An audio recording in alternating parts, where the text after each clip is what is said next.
She texted, "Oh, my male bestie will crash on your side of the bed." I replied, "Right." Then I purchased a studio across town month to month and sent her a sublease offer for the entire apartment. When she saw the market rent line, she suddenly remembered boundaries. I, 32 male, am a creature of habit and quiet. My life is an ordered system of spreadsheets at my data analytics job, carefully curated playlists for my commute, and a home environment that I've calibrated for maximum calm. My apartment isn't just a place I live. It's my sanctuary, the controlled environment where the variables of the outside world are silenced. I was here for 2 years before my girlfriend Corinne, 30, moved in a year and a half ago. And for a while, it worked. Her chaotic energy as a freelance event planner was a vibrant color splashed across my monochrome canvas. But slowly, imperceptibly at first, the splash became a spill. It started with small things. Her friends staying over without a heads up, leaving a trail of glitter and wine glasses. Her habit of borrowing my noise-canceling headphones for her calls and returning them with the battery dead right when I needed them to focus. Each instance was a tiny erosion of a boundary I never thought I'd have to explicitly state. I'd bring it up gently, and she'd laugh it off, calling me her adorably grumpy old man, before kissing me, effectively ending the conversation without resolution. The frog in the slowly boiling water. That was me. Her male best friend Julian was the embodiment of this boundary dissolution. He was a perpetually between-gigs musician who viewed our apartment as his personal crash pad, kitchen, and lounge. His presence meant my preferred quiet evening of reading was replaced by him strumming his guitar off-key on my couch, helping himself to the craft beer I'd been saving for the weekend. I tolerated him for Corinne's sake, but my tolerance was a finite resource, and the data showed it was trending towards zero. The final, fatal crack in the foundation of my patience came via text message on a Wednesday afternoon. I was deep in a complex data model, finally achieving that flow state where the world fades away. My phone buzzed. "Corinne, hey babe, Julian's gig got canceled last minute and his flight back home isn't for another few days. He's gonna crash with us. Is it cool if he takes your side of the bed? I just know you hate being woken up and he moves around a lot, so it's easier if I'm on the outside. He'll be there when you get home." So I read it once, then twice, my side of the bed. Not the couch, which he had used dozens of times. Not an air mattress. My side of the bed. The space where I slept, recharged, and existed in my most vulnerable state. It was presented not as a question, but as a logistical notification. A decision had been made about my personal space, without my input, and the solution involved me being erased from my own bed. The casual, smiley face and so felt like twists of the knife, a cheerful garnish on a dish of profound disrespect. A strange calm washed over me. It wasn't anger, not yet. It was the cold, hard click of a switch flipping in my brain. The emotional noise vanished, replaced by pure, crystalline logic. The data was in, the model was complete, and the conclusion was irrefutable. This wasn't a partnership anymore. I was a resource. My home was a hotel. My bed was a spare cot. I looked at her text for a full minute. Then I typed my reply. "Me right?" I put my phone on silent, face down on my desk. I pulled up a new browser tab. I didn't search for couples counseling or articles on setting boundaries. I searched for month-to-month furnished studio apartments. My criteria were simple: immediate availability, no long-term commitment, and far enough away that it felt like a clean break. By the time I left work, I had digitally signed a lease on a small, clean studio in a modern building across town. It was an overpayment, a ridiculous expense on my budget, but the month-to-month terms were perfect. It was a triage center, an escape pod. I went home, but not to my home. I went to the new studio. The key was in a lockbox as promised. I walked in. It smelled of fresh paint and disinfectant. It was sterile, empty, and blessedly, beautifully mine. I spent the next 2 hours in a state of clinical focus. I drove to my apartment. Corinne's car was there, and so was Julian's beat-up hatchback. Perfect. They were settled in. I used my key, slipped inside as quietly as possible, and went straight to my home office. I packed my work laptop, my backup hard drives, my passport, and a few other essential documents into my briefcase. I grabbed a duffel bag from the closet and filled it with a week's worth of clothes, toiletries, and the charging cables for all my devices. I took one last look around. My custom-built oak bookshelf, a piece I'd spent months designing and constructing, stood against the wall. It was my proudest creation, a physical manifestation of my love for order and craft. I felt a pang of loss for it, for everything it represented. Then I walked out, locking the door behind me. Back at the studio, I sat on the unfamiliar mattress and began to type an email to Corinne. I was a data analyst. I dealt in facts and figures. The situation had become emotional and chaotic, so my response had to be the opposite. It had to be a clear, undeniable, and impersonal business proposition. Subject: offer to sublease, our apartment address. Corinne, per your text today, it's clear our housing needs have diverged.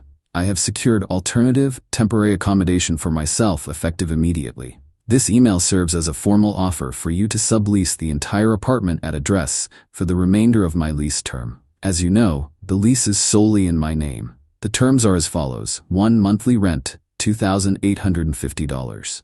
This is the current fair market rate for a similar unit in our building, which is the standard for a sublease agreement. 2. Security deposit, $2,850, required prior to the signing of the sublease agreement. 3. Utilities. You will be required to transfer all utilities, electricity, internet, gas, into your name within 5 business days of signing. 4. Leaseholder responsibility. As the primary leaseholder, I will continue to remit payment to the property management, funded by your payment to me. You will be responsible for adhering to all building rules and regulations.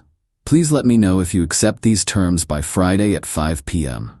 If you accept, I will have a formal sublease agreement drafted for your signature. If you decline, I will require you and any guests to vacate the premises within 15 days so I can make other arrangements for the property. I believe this provides you with a clear path forward. Leo. I hit send. My hands were perfectly steady.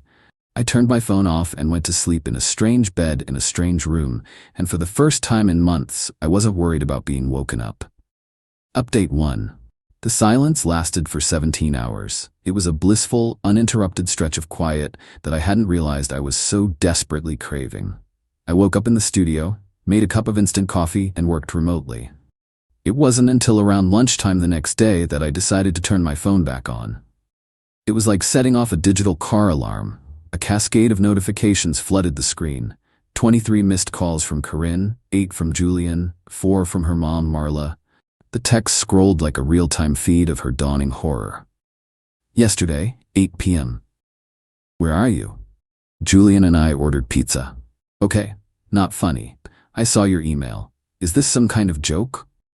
A really, really bad one? $2,850. Are you insane? The rent is $2,100. You're trying to profit off me. Today, tenant.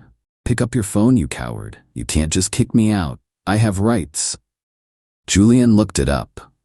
My mom is calling you. You better answer. She knows a lawyer. The sheer velocity of the entitlement was breathtaking. The immediate leap to her rights as a guest in my home. The accusation of me profiting off her, as if I owed her a subsidized lifestyle. The deployment of her mother as a threat. My phone started ringing again. It was Corinne. I took a deep breath and answered, putting it on speaker. Finally, she shrieked. There was no hello, just pure, incandescent rage. What is wrong with you? You sent me a landlord email? What is this, Leo? It's exactly what it says it is, Corinne, I said, my voice even. It's a formal offer. An offer? It's an eviction notice, and you're trying to scam me on the rent. We pay $2,100. Correct, I pay $2,100. That's the preferential rate I received for signing a 2-year lease and having an excellent rental history. The market rate for a new 1-year lease or a sublet is $2,850. I checked. It's not personal, it's just the market.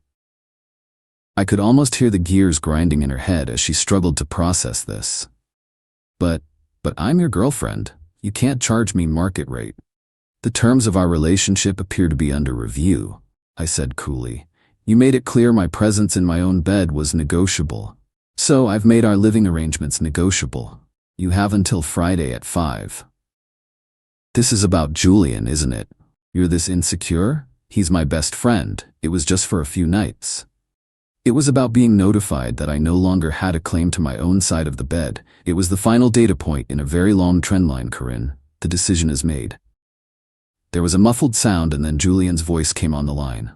Bro, for real? This is messed up. Corinne is in tears. You're gonna make her homeless over a misunderstanding? Hello, Julian, I said, my voice dropping a notch. Does this mean you're offering to co-sign the sublease with her? With your stable income? Or are you just enjoying the free accommodation while it lasts? Silence. Then Corinne was back, sobbing now. Leo, please, just come home. We can talk about this. I'm sorry, okay? I'm sorry. Julian can sleep on the couch. Just come home. It was the apology of a child who got caught, not someone who understood the transgression. The offer stands, Corinne. I won't be coming home. Let me know your decision by the deadline. I hung up. My next call was to my building's property management office. I explained I was considering subletting and wanted to understand the process. They confirmed everything: my right as sole leaseholder, the required credit and background check for any subletter, and the current market rate. The dirty tricks started that evening. A text from a mutual friend, Anya. Anya, hey Leo, just talked to Corinne. She's a mess, said you two had a fight and you just disappeared. Is everything okay? She's really worried you're having some kind of mental health crisis. The narrative was being spun. I wasn't a man enforcing a boundary. I was the unstable boyfriend. Me, hey Anya, appreciate you checking in, I'm fine. Corinne and I are having a significant disagreement about our living situation. I'm not having a crisis, I'm just handling it privately. The next day, Thursday, an email from Marla landed in my inbox, a masterclass in passive aggression. My heart is breaking for you both. To treat Corinne, who adores you, with such cold corporate language is deeply concerning. Don't let a moment of anger destroy something so beautiful. They were a united front of emotional manipulators. They thought this was a negotiation. It wasn't. Friday came. At 4:58 p.m., an email from Corinne arrived. Subject, offer to sublease fine. I'll stay. I can't believe you're doing this. This doesn't mean we're broken up. We are going to fix this. I'll get the money for the deposit from my mom. Send me the papers. I read the email. No apology, no accountability, and a chilling assertion that our relationship was still on the table. Phase 1 was complete. I forwarded her the building's official application forms. Now, the real battle would begin. Update 2. The first sign of trouble came 3 days after Corinne agreed to the sublease. The application form I sent her required proof of income, a credit check authorization, and references.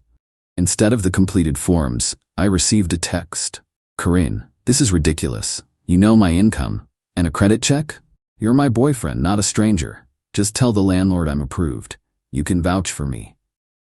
The assumption that I would or even could circumvent the formal process was staggering. She saw rules as suggestions, things that applied to other people. Corinne, this is the building management standard procedure for any subletter. It's not my rule. I can't vouch for you. They need the completed application to proceed. The deadline to submit it to them is this Friday. Her response was a string of angry emojis. Meanwhile, Julian was still there. I knew because a neighbor, an older gentleman named Mr. Henderson, who I occasionally chatted with, sent me a text about loud music coming from the apartment past 11 p.m. She was testing my resolve. Then came the attack on something deeply personal. I got another text from Corinne on Wednesday night. Corinne, OMG, I am so sorry. I was watering the new fiddle leaf fig Julian brought over as a housewarming gift and I tripped. Some water spilled on your big wooden bookshelf. I wiped it up right away. It should be fine. My blood ran cold. A housewarming gift? For a home she was being forced to pay market rate for? This wasn't an accident. It was a message. A petty, destructive little jab to let me know she could still hurt things I cared about. The last vestige of sentimentality I held for her evaporated. This was no longer just about enforcing a boundary. This was about protecting myself and my property from a hostile occupant. My response was immediate and methodical. First, I replied to Mr. Henderson, encouraging him to file formal complaints with management going forward, explaining it would be helpful. Next, I drafted a new email to Corinne, attaching the building's official rules with the sections on noise and property damage highlighted. Subject, urgent, lease compliance and property damage. Corinne, I have been notified of repeated noise complaints. Any fines will be your sole responsibility. Furthermore, regarding your text about the bookshelf, please send me detailed, high-resolution photos of the affected area immediately. The security deposit will be used to cover any and all repairs required due to negligence. If the cost of repair exceeds the deposit, I will pursue the remainder in small claims court. Finally, I am still awaiting your completed sublease application. Your continued occupancy is contingent on its approval. If management does not receive it by Friday at 5 p.m., I will be forced to rescind the offer and begin formal eviction proceedings. This is not a negotiation. The photos she sent back were blurry, but I could see it. A faint but definite cloudy ring on the second shelf. My stomach tightened with a cold fury. The predictable call from Marla came that evening. "Leo," she began, "I am shocked. You're threatening my daughter with eviction and accusing her of destroying your things over a tiny water spill. She is trying her best in a horrible situation you created." "Marla," I said, my patience gone. "Your daughter is an unauthorized occupant in my apartment who is violating noise ordinances and has damaged my property. The horrible situation was created when she decided my bed was a suitable place for her friend. This is the last time I will discuss this with you." I hung up. Friday arrived. At 5:30 p.m. I received an email from the property manager. Corinne's application was incomplete. The proof of income and credit check sections were blank. It was a game of chicken. She was trying to create a bureaucratic limbo, occupying the space without ever meeting the requirements. She thought she was being clever. I drafted a notice to cure or quit using a state-approved legal template. It stated, in no uncertain terms, that she had 3 business days to cure the deficiencies in her application or quit the premises. Failure would result in me filing for a formal eviction. I attached the screenshot of the property manager's email as Exhibit A. I sent it to her email and, for good measure, printed a copy, drove to the apartment, and taped it securely to the front door. As I stood in the hallway of my own building, taping an eviction notice to my own door, I didn't feel sad. I felt a grim sense of purpose. Final update. It has been 3 months since I taped that notice to my door. The silence in my apartment right now is absolute, broken only by the hum of the refrigerator. It's my silence, in my space. The notice to cure or quit was the bombshell that finally made Corinne understand this wasn't a relationship spat, it was a legal proceeding. A predictable flurry of texts oscillating between tearful pleading and furious threats followed. I didn't reply to a single one. I screenshotted everything and saved it to a dedicated folder. She missed the 3-day deadline.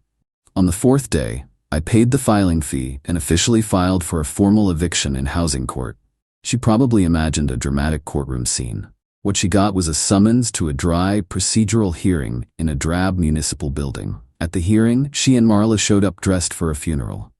Corinne tried to tell the mediator a sob story about our loving relationship and how I had a sudden breakdown. Then it was my turn. I didn't speak about my feelings. I simply presented the data. The lease agreement, solely in my name. The text message from her, notifying me she was giving my bed to her friend. My formal, written offer to sublease the apartment. Her written acceptance of the offer. The email from property management showing her incomplete application. A copy of the notice to cure or quit and proof of delivery. The noise complaint email from Mr. Henderson and the photos of the damaged bookshelf. The tired-looking mediator looked at Corinne. "Ma'am," she said, "he provided you with a perfectly legal and reasonable path to remain in the residence. You accepted the offer and then failed to meet its basic requirements. He is well within his rights." The case was decided in my favor. The court issued an order granting Corinne 14 days to vacate.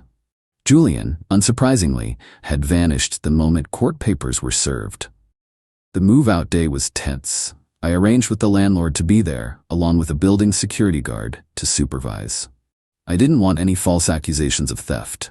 As she carried out her last box, sobbing for show, she whispered, "I can't believe you've become this heartless monster." "I'm not a monster, Corinne," I replied, my voice devoid of emotion. "I'm just the landlord now, and you were a bad tenant." After they were gone, I walked back into my apartment. It was a disaster, but it was quiet. It was mine. I spent the next week methodically reclaiming the space. I hired professional cleaners, I spackled and repainted the scuffed walls, and then I turned my attention to the bookshelf. The water stain was as bad as I had feared. I spent an entire weekend carefully sanding down the entire shelf, starting with a coarse grit and working my way down to an ultra-fine one. I reapplied the tung oil layer by layer, rubbing it into the grain until the oak glowed with its original warmth. The stain was gone. The bookshelf looked better than new. It was a scar that had been healed. I deducted the cost of the cleaning and repair materials from her original security deposit. I sent her a check for the remaining balance of $87.50 along with an itemized list. I heard through the grapevine she had to move back in with her parents. Her grand city adventure, subsidized by me, was over. The revenge wasn't in the eviction notice. It was in the quiet, methodical restoration of my life. It was in sanding down the physical mark of her disrespect until it was gone. It was in the silence of my reclaimed sanctuary. She thought she could take over my space with a casual text. She learned that every action has a consequence, and that the person who controls the lease controls the home. She wanted a dramatic, emotional confrontation. Instead, I just changed the terms of service, and she couldn't afford the new price.